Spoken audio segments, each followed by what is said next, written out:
All right, I should be live, and I am doing a test to see how it's working. Let's see what we have going on. All right, it's live. So if you are online, do me a favor and just text. You can either text my number. I'll give you that number. We are live. Let me make sure you know that we are live.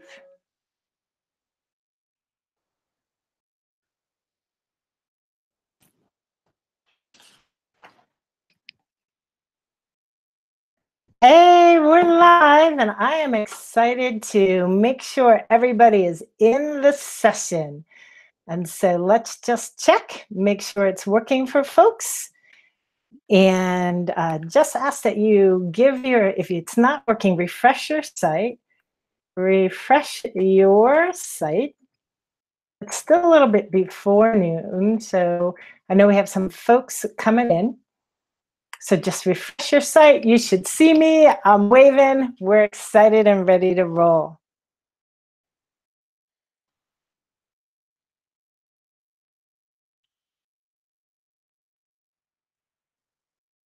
All right, I have some folks texting me. So if you have any problems, if you're at a corporate location that maybe is blocking YouTube, jump over and watch it on your phone.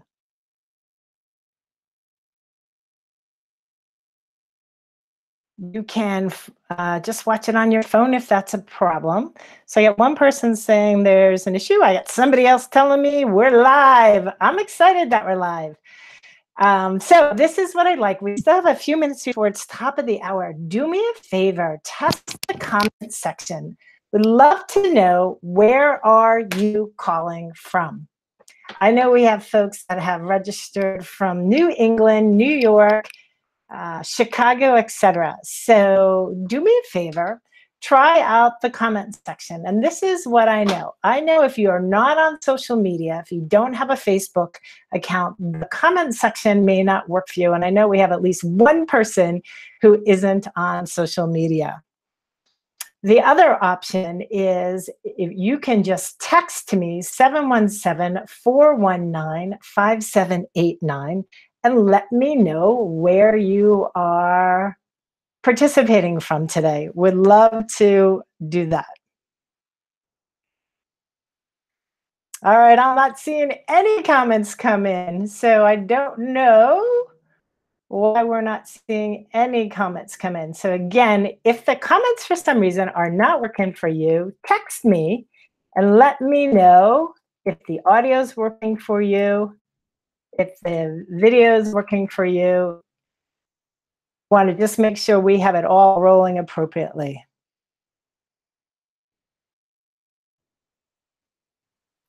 So it's just about noon, and I am not seeing any comments come in.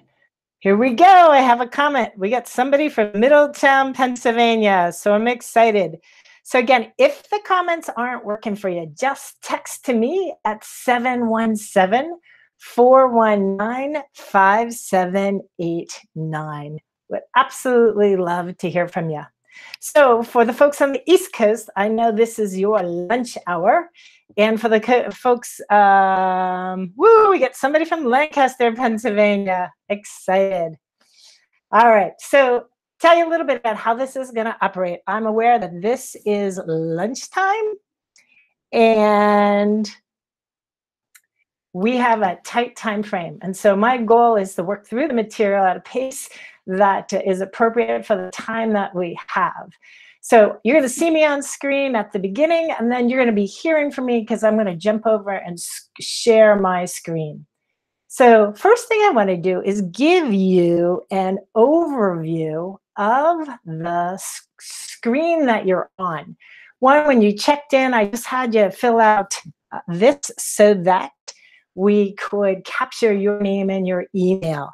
Second, I want to just show you, in the middle is the screen. There is where the video is. So perfect world, you've already clicked that. You can see what I am sharing. This is a YouTube, so you have the ability to expand that. The chat section should be working for you. If it's not, just text me. And the number to text me at when I ask questions is 717-419-5789. And then as you scroll down the bottom of the page, it's just an overview of what's ahead. This is a 4-part program where we committed very specific dates to work through the topics. I threw in 2 additional dates, June 15th and June 20th, as optional group coaching sessions. You'll see as we work through the material today, there are handouts and there are exercises for you to try and work on in between sessions. So I added the 2 group coaching sessions. In the event you had questions, you're working on your brag, you're working on your brand, you're working on your internal sales, and you want to get some feedback on what you've developed and what you're trying to do. The last piece, this less stress, we threw in our 30-day less stress program. It's actually pretty popular. And by just clicking this, it's again going to ask you to enroll. And that program will start over the next couple of days. So that's just an overview of the screen that we're working on. And now I'm going to jump into today's presentation. So let me reintroduce myself. My name is Ann Zaprasny. I am a high-performance coach, CEO, and founder of Great Sports Minds. I'm working from my office today in Hershey, and I'm so excited that you are here today. We had roughly 16 people sign up for today's session, so you're part of my founders group, and I'm excited to have the opportunity to share with you some of my expertise. I started my own business about a year ago after a career in insurance, and I have a really broad experience base working in loss control, underwriting, product development, sales, marketing, and IT. And throughout my career, I managed and coached and promoted a lot of staff. And the goal of this program is really to package some of the best coaching and mentoring that I personally received, was able to share with others to help people accelerate their career or expand their career, increase their visibility and the rewards and recognition they get within their job. So we are going to leverage the book Brag, The Art of Tooting Your Horn Without Blowing It, but expand on that. And this is probably the #1 most recommended book in my entire career. I actually just bought it for someone as a graduation gift. And the reason is because the art of self-promotion is an important skill. If you do not have the ability to self-promote, it won't get done. So I'm curious how many folks actually read this book. Now, if the comment section isn't working for you, that's not going to work. But you could just text me, yes or no, did you read the book? And if you didn't, that's okay. It won't inhibit your ability to take away a lot of good information from today's session. But if you haven't, I really recommend that you pick it up. It offers great insight to the power of effective communication. So this week, we're in week 1, and we were very purposeful in how we built this program. Each week builds upon the following week. So week 1, your communication, your brag, rolls into your personal brand. Week 3, sales rep and networking. And so with that, I want to just jump into our agenda and talk about what is it we're going to cover. When we think about brag, a lot of times people cringe and they think about the person in their office that drives them crazy and that's over the top. That's not what today is about. Today is about really learning why it's important to be able to self-promote, what gets in our way, what to include, who should know your story, and how do we really do this effectively? So let's get to the why. Why does your brag matter? This is a busy slide, but it's an important slide. And if there was an overarching theme, the overarching theme is talent alone is not enough. So if we work this diagram from left to right, on the left, low competency means low competency with the soft skills, your communication, your networking, your sales. So for today, the focus is really on your communication and your ability to self-promote. If we work across from left to right, you'll see on the bottom low visibility, and then on the right, high competency. The theory is if we have low competency in our soft skills, i.e., our ability to self-promote, to articulate how we impact the bottom line, our career is most likely going to stay in the lower two quadrants, either in the entry or the status quo quadrants. If we are strong in our soft skill competencies, i.e., our ability to self-promote, and strong in our technical competencies, i.e., the competencies we need to do our job, our career is likely to advance upward in the visible or standout box. So let me give you an example of how this might show up, right? So we have Chatty Charlie and Talented Mary. Both start with the company at the same time. So they both start in the entry box. But what happens is Chatty Charlie innately just knows he knows for his career to be successful, he's going to communicate what he's doing, how well he's doing. He's going to share it with his boss, his peers, his coworkers, his customers. Mary, on the other hand, really is just as talented, but believes keep your head down, work hard, and people will notice. Does that sound familiar? People will notice.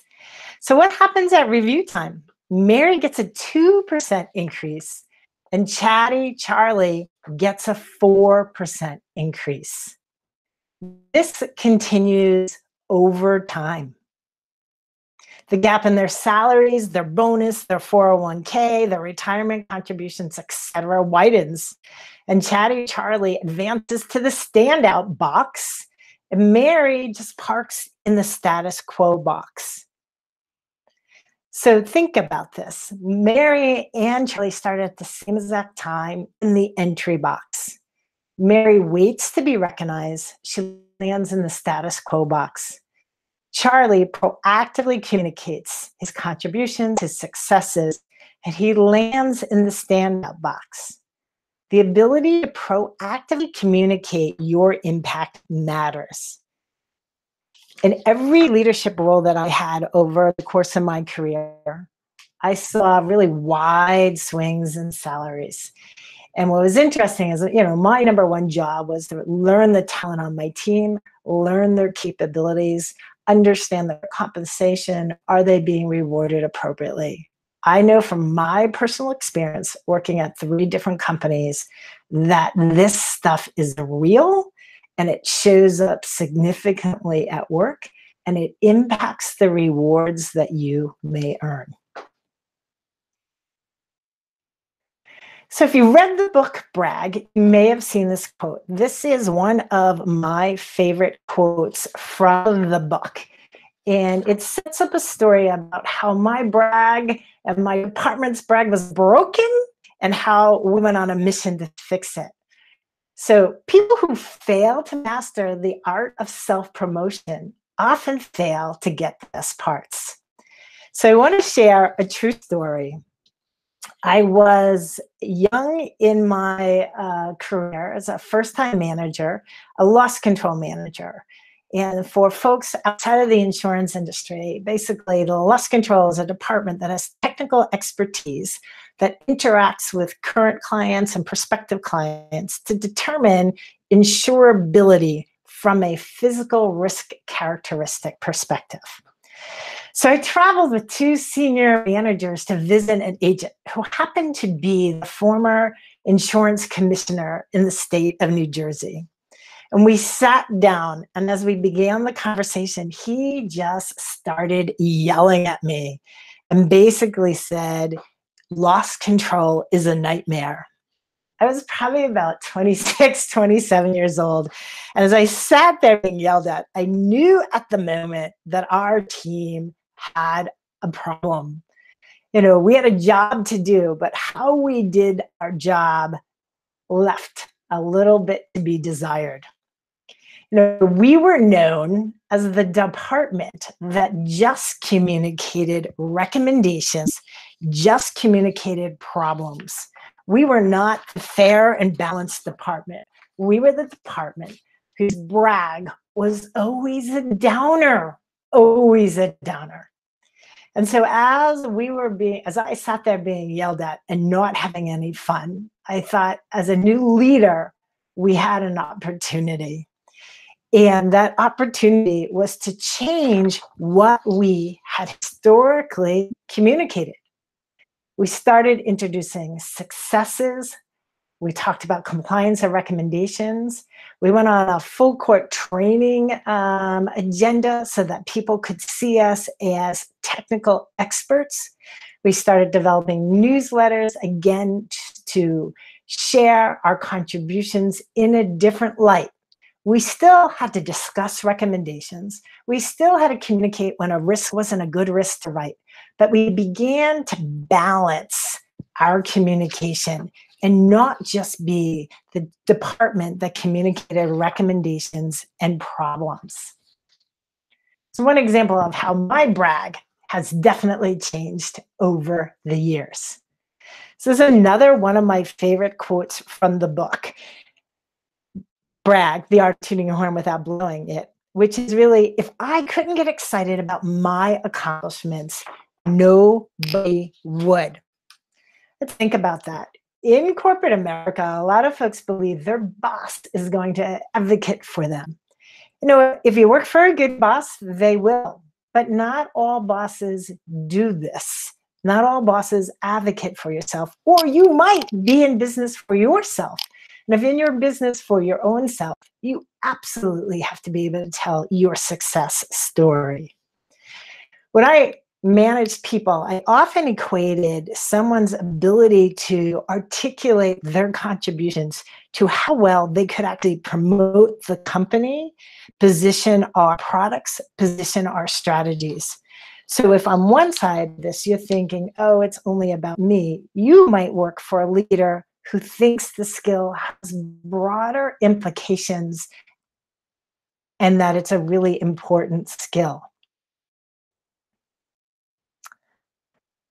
So let's just take a moment and recognize that we now know it's definitely important, right? If we don't self-promote, it can have an impact on our career, on the rewards and the opportunities that we have. So let's talk a little bit about what gets in our way. I'm curious, how many of you actually are working for a new boss in the past 12 months? Either send me a text or add something to the chat box. Again, if you were to text, you would text to 717-419-5789. Are you working for a new boss in the past 12 months? Do you have a new leadership team in your company, say within the past 24 months? Has your company been impacted by a merger or acquisition? Or has your source of revenue changed significantly in the past year? I ask those questions because sometimes we believe, well, I have tenure. I've been here for a long time. I don't need this. What I'm seeing with many of my clients and friends is folks are working for new bosses. The game has changed. And there is no business as usual, like maybe our parents were afforded. So let's talk about some of the myths that get in our way. The first six items listed are truly myths. Number 7 is really my ad. A lot of folks will say to me, I'm not comfortable talking about myself. I say, that's okay. No one is asking you to be comfortable. We're just suggesting that you do it. And if you do it well, the opportunities, the rewards, and the recognition that you will be afforded will be greater.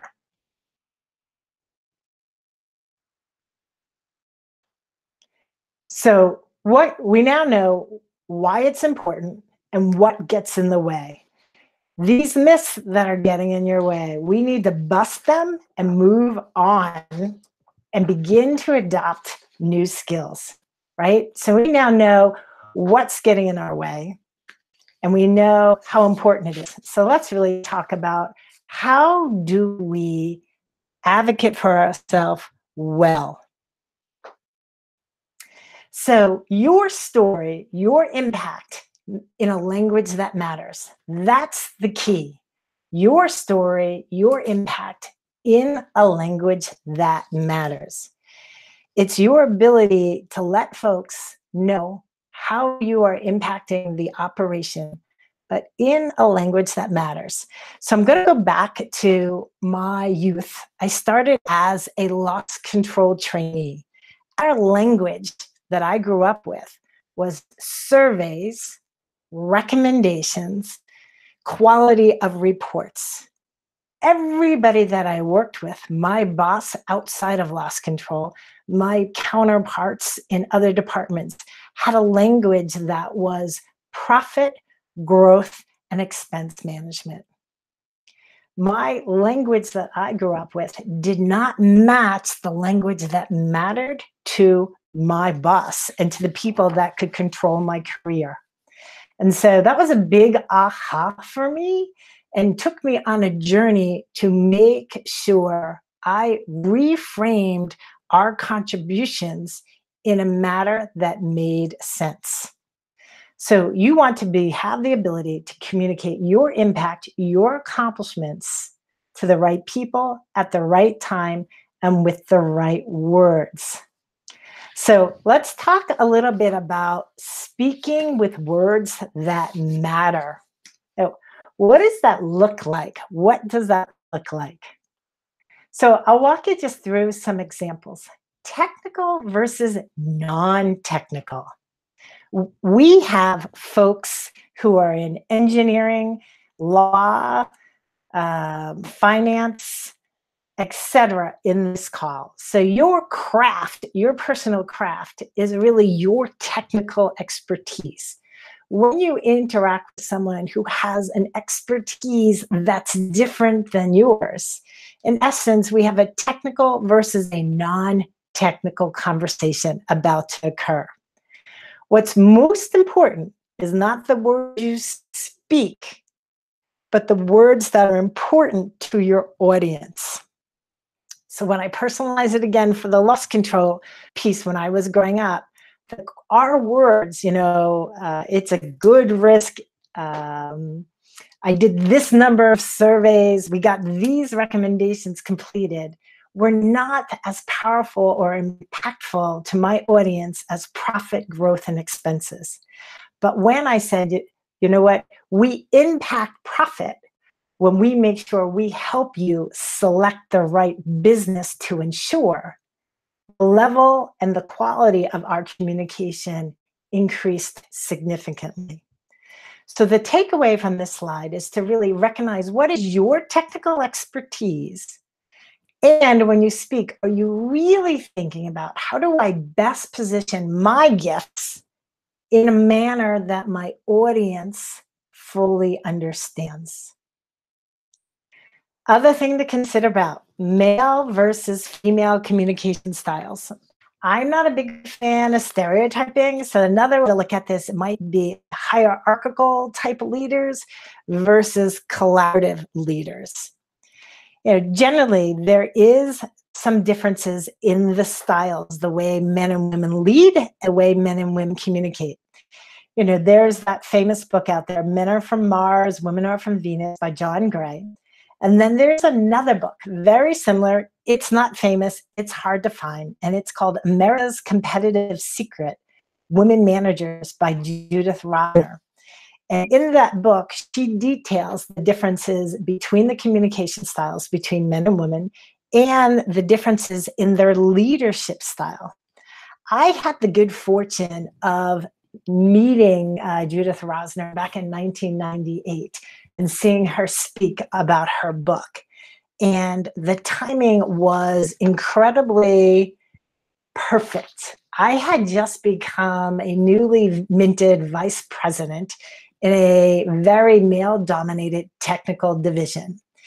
And the coaching that women tend to be multi taskers versus men being focused on single was pretty helpful for me. And I'll show you how it materialized.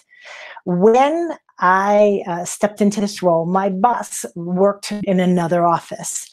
And so every Friday we would have a telephone call. And I can tell you the first like 3 or 4 phone calls to check in and see how it's going, I felt like he was cringing on everything I was saying. So I stepped back and I said, you know what? I am talking about 3 or 4 things. So I'm multitasked, right? Multi-focused. How can I make this better? So on Wednesdays, I would send him an email that said, hey, Jimmy, excited to talk to you on Friday. Here are the 3 things I want to make sure we talk about. 1, 2, 3, maybe 4, but preferably less than 4. And because I sent it to him on a Wednesday, there was never any surprises. And I found that all of a sudden the quality of our conversation significantly improved. He wasn't cringing. He could follow the conversation better, etc. And that simple technique of a telephone, be it a telephone check-in with a boss or an in-person check-in with a boss, of using an agenda in advance really changed the game a little bit for me when interacting with people who had different communication styles than me. The last one I want to hit on is just that touches on speak with words that matter is introvert versus extrovert. I would have people walk into my office with a 25-page technical document and go, hey, could you sign this? Right? I'm definitely extroverted, but when it comes to certain things, I'm like, I actually need to read it. I need to digest it and process it. So when you think about who you interact with, be it in writing or verbally, in person or over the phone, is how do they process information? And do you think about that when you have things that you need input on? So it's just important to think about these different things as you position your message. This next piece, the so what, is perhaps the piece that is often left off of most people's communication. The so what is the impact of your efforts? This is really important because most employees communicate the task versus the impact. When I look at someone's resume, my coaching often is what's the so what? What's the impact of the task that you were responsible for? So I just give a very simple example. Very simple is today we had a webinar, right? That would be on a scale of A to F, that would probably be a C. It's an accurate sentence. If I want to communicate this in a little bit more effective, powerful manner, I might say today we had a webinar with 17 participants from New England through Chicago who learned the art of self-promotion so that they can have increased visibility in the workplace, earn greater recognition and rewards. And you know what? I was so proud of the team that worked with me today to help pull the effort together. So that's an example of just, I want to make sure folks see the importance of the so what. Why is what you are doing important? Right? So I know some of the industry segments we have on the phone. One is a financial planner, right? And the gift he gives is that he works with clients so that they can achieve their financial dreams, right? So I said, so what? So it's the so what or the so that. We have someone who's an expert in loss prevention, right? So he evaluates and interacts with clients so that they have a great experience with the carrier he's with, and the carrier is able to select the best business to insure. So I don't want to overkill this, but the so what or the so that is really, really important. So I'm going to pause and hope that folks have had the opportunity to download some of the documents that were in the portal. There are actually 6 documents in the portal, and I just want to walk through what they are. The first is called 12, and there's actually 13 questions, 12 self-evaluation questions for professionals. The second 2 documents are labeled power words. The 4th document is the personal brag skills assessment. And the 5th document is called your brag worksheet. The 6th document is your brag communication worksheet. And that worksheet we will actually pick up and talk more about next week. But I wanted just to give you the moment to take a look at those documents. And I want to share a story around the very first document, 12 self-evaluation questions for professionals, that we actually took from the author of Brag, The Art of Tooting Your Horn Without Blowing It. I was working with a client, and this was one of the first exercises she worked through to strengthen her brag, both internal to her company and external. And this particular client is a dynamo in the sustainability area. And what was fun as she worked through this document was she said to me, oh, I forgot that I had been on NPR 3 times, National Public Radio. I'd been on NPR 3 times. 2 of those times were recorded live. And she had also, in 2017, briefed the CEO of her multinational company for about 30 minutes on a topic before he went on a big roadshow.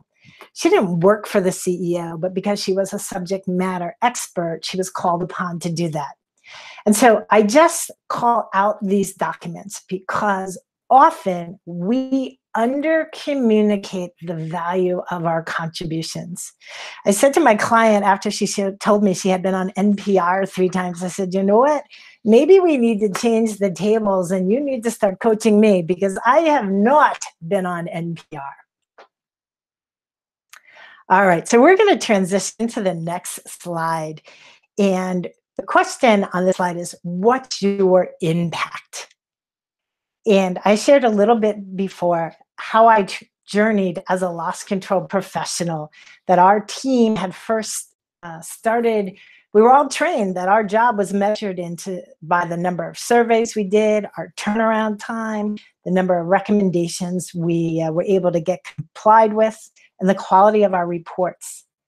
The world that I operated in used profit, growth, and expense management.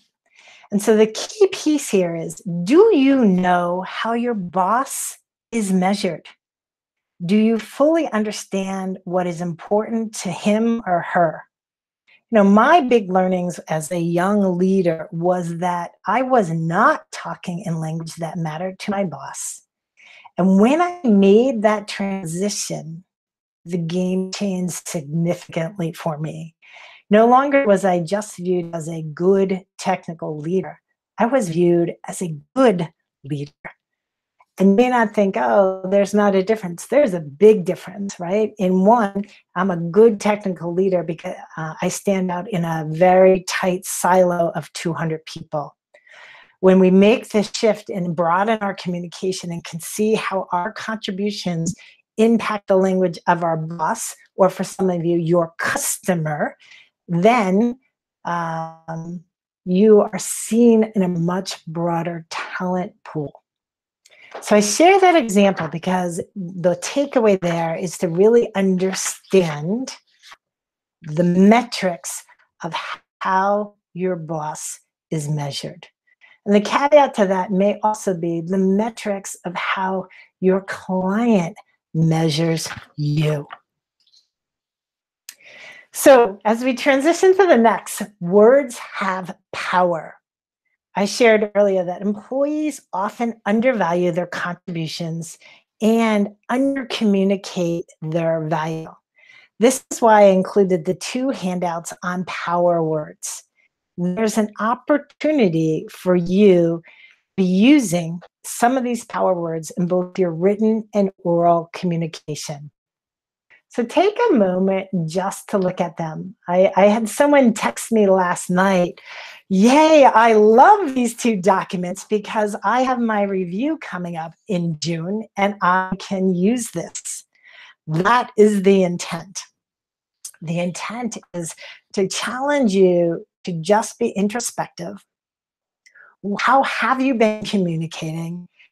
And is there a way to take your communication up a notch so that your contributions are better recognized?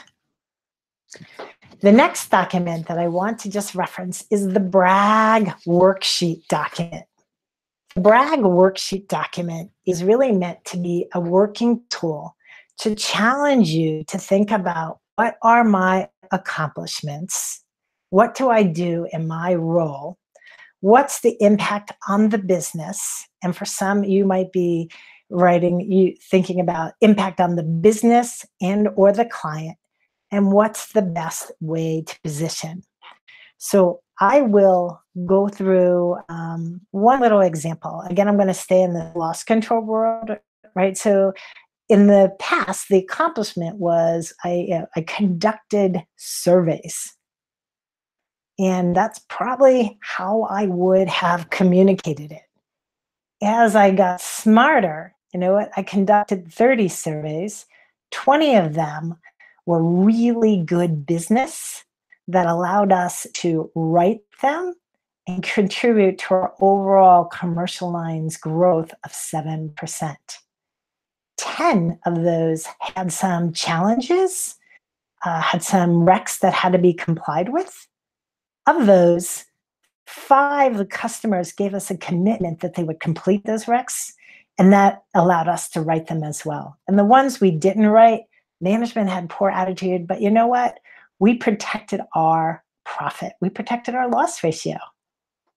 So maybe I'm a little bit heavy on the insurance example, but I wanted to walk through an example where how do I think traditionally about my accomplishments? How might I think on a broader base? What's the impact on the business or my customer? What's the language that matters to them?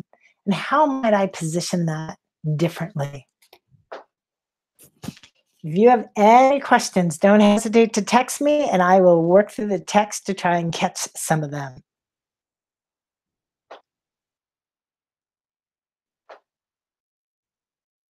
All right. I want to talk a little bit about who should we talk to?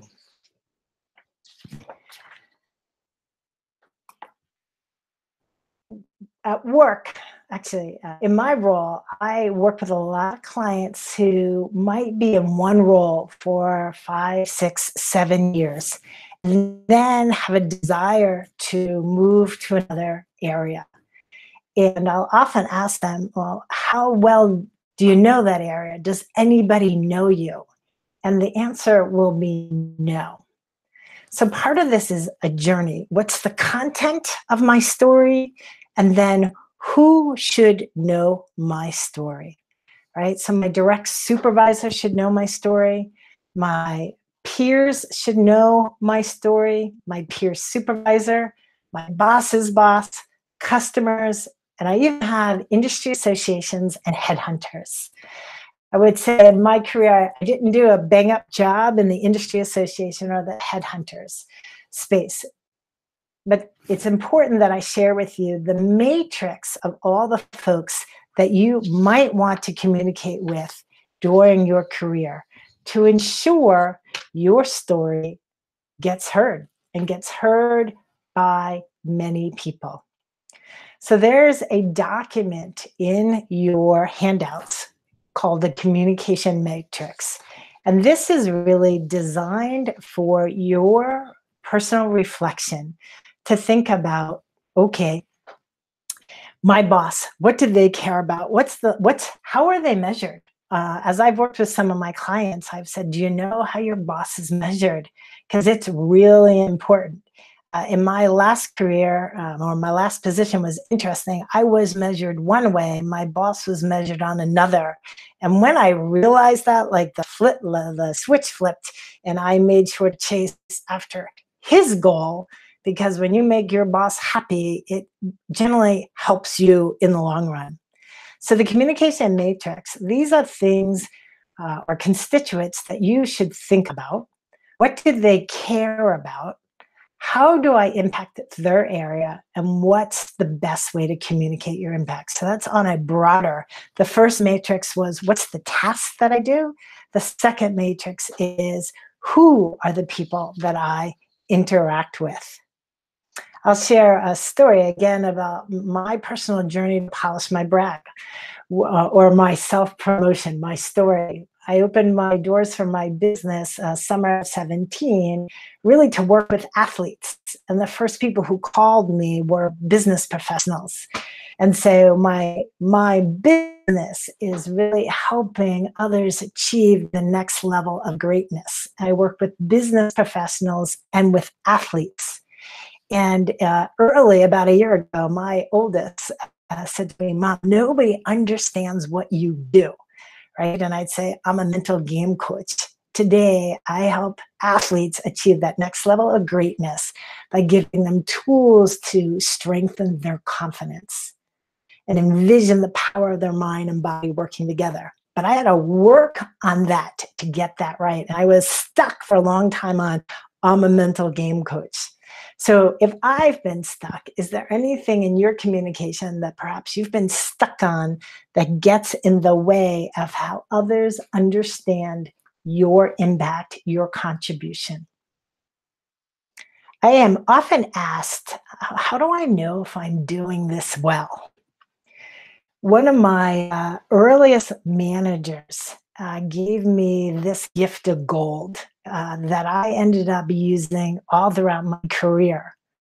So I'm young in my first leadership role, and I go in to see the branch manager, who was a director at that time. His name was Baxter Graham, and I asked him, "Are you comfortable with how often you're seeing me? Are you comfortable with what I'm communicating? Is there anything else you'd like to see?" And his quote, and if you can envision, is a gentleman, a southern tall gentleman with really thick glasses, who really gave it to me. He just says, look, the less I hear from you, the less I know. The more I think you have an attitude. But the more I hear from you, the more I know. And the more I know about you, the better I feel. So often, if you're like Mary, who thinks I'm going to keep my head down and I'm going to get noticed, you're missing an opportunity. You're missing an opportunity. So I'm not saying Baxter's words are true for everyone, but the approach that I used in terms of asking for feedback is a tool that I would recommend to anyone. And you can use it for customers. You could use it for your boss. You can use it for internal and external customers. And the question simply is, are you comfortable with how often we're talking? Are you comfortable with what I'm sharing? And asking, is there anything else you'd like to see? My experience in corporate America is not everybody's great at giving feedback or giving real-time feedback. So it was a strategy I used to help in my career, mostly men, get comfortable giving me feedback. It's a strategy I now use with my clients to ask, is there anything else you'd like to see from me? So let's just do a checkpoint. We've hit why self-advocating or your personal brag is important, what you might include in the content. Think about the power words, the so what or the so that. And now I want to just transition a little bit and talk a little bit about the how. And the how may take many formats. It could be in person, it might be over the phone, it might be via text, it might be via newsletters, performance reviews, etc. So let's just do a little deep dive. In person. To me, there are two ways in person happens. It's impromptu or scheduled. So let's talk first about the scheduled. I am definitely a fan of an agenda, and that agenda might just be as simple as update, topic A, topic B, next steps. It might be as simple as update, topic A, next steps, miscellaneous. Just 4 bullets. And I'll share, I often had miscellaneous on my agenda. And it was a purposeful strategy. If the conversation was going great, I thought my boss was in a good mood, I'd use that miscellaneous to go after something big and better that I didn't think he was ready for. If the conversation was just going okay, I might use the miscellaneous to go, anything else on your agenda for me. So it's just a strategy that I have found to be really, really effective. So that's the scheduled. Well, let's talk a little bit about the impromptu, right? So the impromptu, either your boss drops by or you drop by to see your boss. It's a matter of really reading your boss, knowing how they operate, or your customer, how they operate, and what is the best way to position. If the impromptu is incoming, a strategy that I learned from Baxter Graham is he always had a running list of things to share with his boss, right? So in his day, it was a leather tablet, this portfolio that he kept running notes on. For many of us today, that might just be keeping notes on your cell phone. So in the event your boss stops by, you might just pull them up. So again, just simple strategies. I don't want to overcoach it, but some techniques that may not be common techniques that you use every day. Text messaging was fun for me as I had folks who are a tad younger than me that worked for me, and they loved the fact that I text. I think it's a matter of understanding your company's culture on texting, and do you have, as your boss or you have a priority system? If it's important, call. If it's urgent, call. If it's important, text. If it can wait, it's an email. Are you using it to advocate on behalf of you and or your team? An example might be, we just wrote an account. A better example might be, great news, we just wrote a $100,000 account for X, Y, and Z. Not a novel, but enough that if you're sharing this with your boss, that your boss then has enough to turn around and highlight it with someone else. I can share with you one of my favorite managers throughout my career.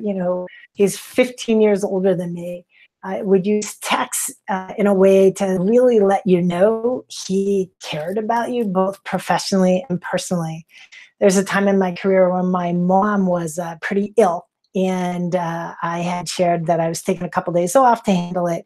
And out of the blue, I would get a text from my boss saying, thinking of you, hope your mom is doing well. So it's an opportunity to use it as a personal brag tool, as well as a way to stay connected and show your team that you care. In communication, so go back to that loss control day when that agent is screaming at me, our communication was not great. If we looked at the letters we sent customers, they were poor. If we didn't have a newsletter, we didn't have any positive, proactive communication. We changed that. But I also want to share with you some the people who worked for me did that were really outstanding.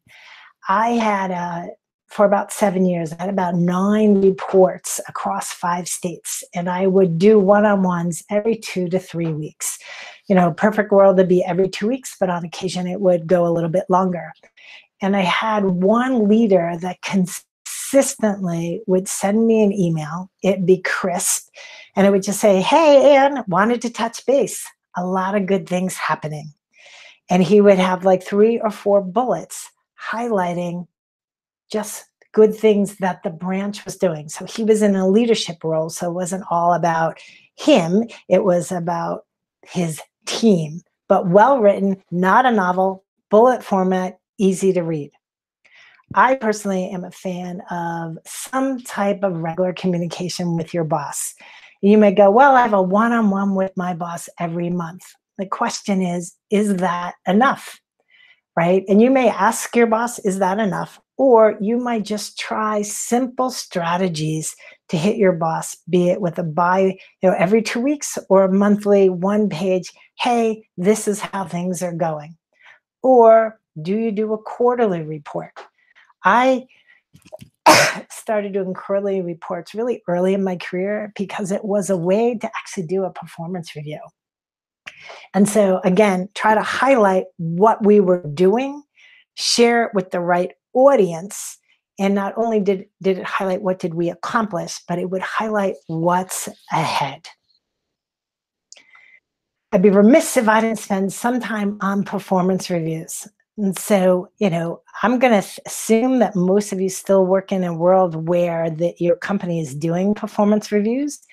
But if you're not, I'm going to suggest that you could have a tool to communicate how things are going, independent of the formal sit down, maybe mid-year. So I'm a big fan of making sure that you communicate your opinion on how do you think you're doing, right? And it doesn't mean I think I'm outstanding all the time, but definitely have an opinion. Use some of your power words. I was really proud that we accomplished this. We took the initiative to do this. We changed this. We closed the gap. Look at the power words, and are you using the power words to effectively communicate your story? The other part of when you are in a performance review is I have many folks say to me, I don't know how to get ahead. So I think during your review is the time you ask and you share that I really like the company. I'm motivated to do well. I would really like to understand what career options are available for me and what do I need to advance. The other category that I often coach people on is I think I'm underpaid. If you want to know, are you underpaid? Go to salary.com. I'm not saying it's a 10, but it'll give you a sense of what does your job in your market pay. And then in your conversation with the boss, you can say, I did some research. I love it here. I love my job, but I'm not confident that I am actually being paid appropriately. Can you help me understand my compensation? And let me share with you why I think I'm off a little bit. So we're getting close to the top of the hour, and I wanted to just bring us towards the finish line. Here you see you'll see a picture of people out on the street. And I want to just let you know that your brag, your story goes with you wherever you go. If you choose to tell it. My family laughs at me a lot because I used to fly almost weekly. And when I would meet someone and I'd come home and I'd tell great stories. And my son was convinced that I was that annoying person on an airplane. And I said, trust me, I'm not the annoying person on the airplane. I'm the person that will look to connect. And I was the person that looked to seek opportunities to learn more about others. And so your brag goes with you wherever you go. And so it's a matter of do you want to share it? Are you prepared? And do you seize the opportunity to share it? So next week, we will talk about brand, and we will go deeper on this. But the goal for today's session was really to understand why your brag, your ability to advocate for yourself is important. To take a look at the power words and the opportunity to strengthen your story. The next piece is really understanding who knows your story. and you have a tool to do a little bit of an assessment on who really knows your story, and am I communicating in an effective manner. One of your handouts is a brag worksheet, today versus tomorrow. And this is a tool just for you to use. Based on what you heard today, relative to the content of your story, relative to your ability to communicate your contributions in words that matter to your audience, relative to the frequency of your communication, and who knows who's hearing from you about your communication. How would you assess where you are? Would you say, you know what, I got this wired, I think I'm above average across the board? Or are there some spaces where you might want to change the game, change your communication a little bit? And so the goal for the week is to have you work through some of these worksheets, except that very last one, the communication matrix. Now, our goal for today was to make sure you understood why it's important, what gets in our way, what to include, and who are the folks that should know your story. Our goal absolutely was not to create a monster and have you turn into that employee in the office who drives everyone else crazy. And I think the example that I used just with, we ran a webinar today versus the more embellished, robust example of, we ran a successful webinar today, is an example of how we each might be able to broaden the breadth of our story, our contributions. So in our next session, which is a week from today at noon Eastern Standard Time, we'll do a deep dive on the topic of personal brand. What is your brand? Is it helping or hurting you? Is it where you want it to be? And most importantly is, who should know your brand? So the goal for this week is to have you work through the worksheets, do the work, and that will set you up well for next week. So I am just going to come back over. I'm back on screen, and in the portal, the actual product portal where you downloaded the handouts, there's a comment section. So as you work through the documents, we have the opportunity to create a community and to share and ask questions like, hey, you know what, I took a look at my brag, and you know what, I have an opportunity. This is my first swing at it. Any thoughts? I know people are busy and that may be hard to do, but we have that opportunity. I commit to being in the portal daily to take a look to see if anybody's adding any comments. But I am so honored that everybody joined us today. And within the next 24 hours, I'll have this posted, and I will send a communication to let you know. And I may send you a quick 2 or 3 questions to ask, how did today work for you? Anything you'd like to see me do differently? I was pretty purposeful on the platform. We are using YouTube with Google Hangouts. So it's very one way, and then the chat box didn't seem to work. And so if that was frustrating for you in any way, let me know, and I can rethink the platform that I'm using. So my honor. Thank you so much for joining us today. Stay well and have a great week.